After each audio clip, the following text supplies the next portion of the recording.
अब हम विभिन्न पोषक तत्वों तथा उनके स्रोतों का ज्ञान प्राप्त करेंगे। इसके अंदर पहला हमें क्या है हमारे पास, कार्बोहाइड्रेट्स।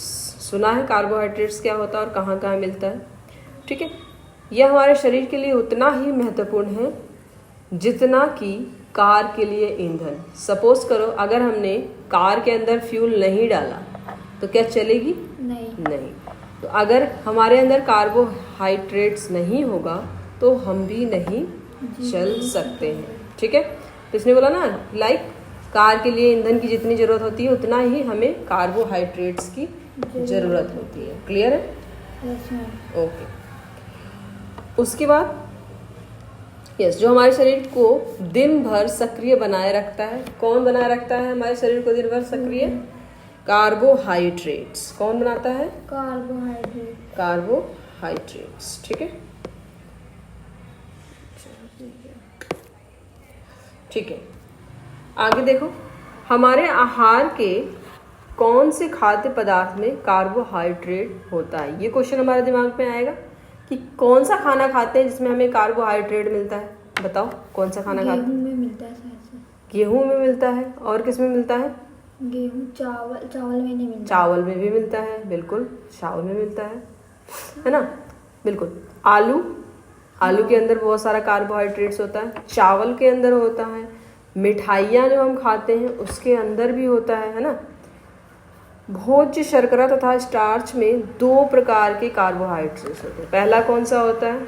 शुगर, या जिसको हम शर्करा के नाम से जानते हैं, ठीक है। शर्करा को साधारण कार्बोहाइड्रेट्स बोलते हैं। शर्करा क्या बोलते हैं? साधारण, यानी सिंपल वाला, जो कि हमें फल, शहद, चीनी जो हैं शर्करा के कुछ एग्जाम्पल हैं, यानी इससे मिलने वाले स्रोत हैं, ठीक है। नेक्स्ट है चीनी, हमें गन्ने से मिलती है ना, इसलिए, ठीक है, इसलिए हमें जो है शर्करा गन्ने से भी मिलती है। स्टार्च, 2 तरह का कार्बोहाइड्रेट हमने देखा। कार्बोहाइड्रेट हमारे 2 तरह के होते हैं। एक तो हमारा शर्करा हो गया, दूसरा हमारा स्टार्च हो गया। एक हमारा शुगर हो गया, दूसरा हमारा स्टार्च हो गया। क्लियर है? Yes, starch. स्टार्च किससे मिलता है हमें? स्टार्च कैसा है? सिंपल नहीं है, वो टफ है, यानी जटिल है। जटिल शर्करा भी कहते हैं इसको। पौधे जैसे स्टार्च के रूप में ऊर्जा एकत्र करते हैं, प्लांट्स, ठीक है। जब हम स्टार्च युक्त पौधा उत्पादों का सेवन करते हैं, जो हमारे पाचन तंत्र इस स्टार्च को ग्लूकोज में विखंडित कर देता है। यानी जो हम खाना खाते हैं एज इट इज़ हमें डाइजेस्ट नहीं होता है, ठीक है, नहीं होता ना।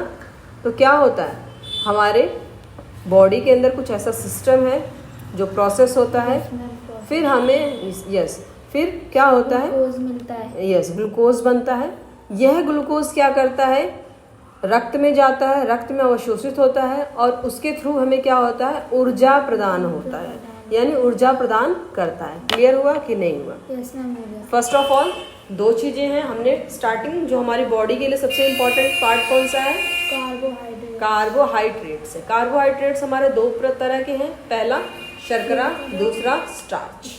शर्करा हमारा क्या है? सिंपल कार्बोहाइड्रेट्स है, यानी साधारण कार्बोहाइड्रेट्स है, जो फल, शहद, चीनी आदि से हमें मिलता है।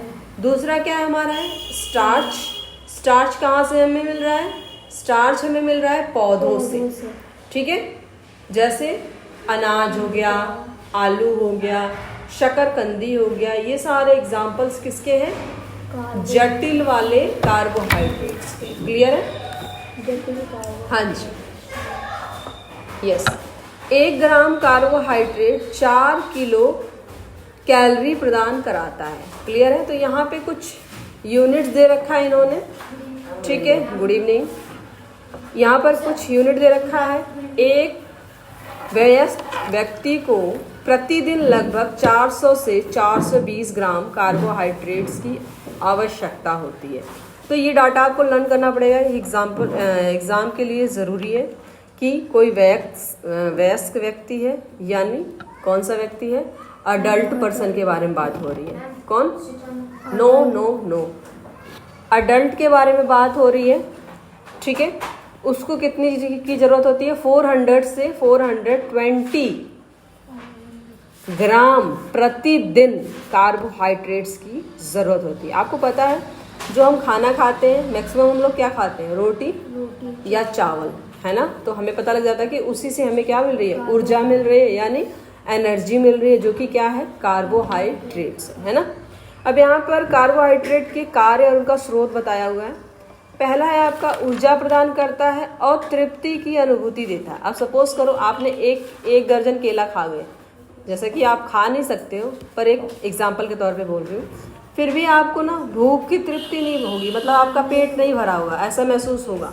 लेकिन इनकेस आपने 2 रोटी खा लिया ना तो आपको कैसा महसूस होगा कि मेरा पेट भर गया, ऐसा होता है, ठीक है।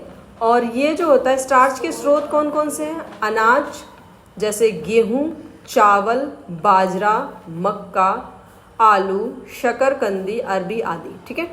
हमारे भोजन की मात्रा में वृद्धि करता है कौन, कार्बोहाइड्रेट, उसका वर्क है यानी कार्य है। और दूसरा काम क्या करता है, प्रोटीन को अन्य कार्य के लिए छोड़ देता है, यानी अगर कार्बोहाइड्रेट नहीं होता तो प्रोटीन हमें एनर्जी प्रोवाइड करता, तो जो प्रोटीन का काम है वो प्रोटीन नहीं कर पाता, जिसकी वजह से हमारी बॉडी के अंदर काफ़ी क्षति पहुंचती, ठीक है। शर्करा के स्रोत कौन कौन से हमारे पास है, चीनी, शहद, गुड़, मिठाई, जैम, मुरब्बा आदि किसके हैं, शर्करा के स्रोत हैं। और तीसरा चौथा पॉइंट क्या है इसके अंदर, जो कार्बोहाइड्रेट का वर्क है ना, यानी कार्य है ना, वो क्या करता है, भोजन को स्वादिष्ट बना देता है। क्या करता है, भोजन को स्वादिष्ट बना देता है। नेक्स्ट